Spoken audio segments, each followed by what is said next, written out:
இங்க ஒரு மானகட்ட நடிகர் ஒருத்தர் இருக்கான், பிளடி ராஸ்கல்.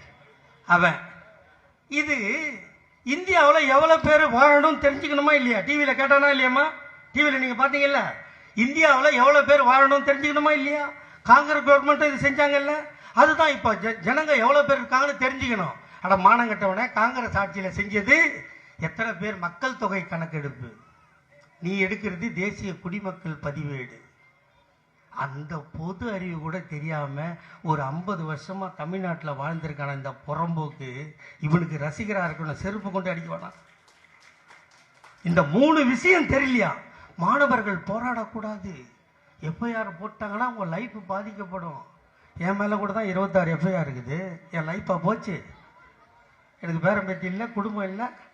மானங்கெட்டு வாழறதை விட மானத்தை காப்பாற்றுறதுக்காக போராடி சாவதே மேல். நீ தமிழ்நாட்டில் பிறந்து தமிழ் பால் குடிச்சு வளர்ந்துருந்தீங்கன்னா உனக்கு இந்த அறிவு இருக்கும். நீ ஒரு புறம்போக்கு, பொழைக்க வந்த புறம்போக்கு, வாயை பொத்திக்கிட்டு பொழைச்சிட்டு ஓடி போயிட்டே இரு.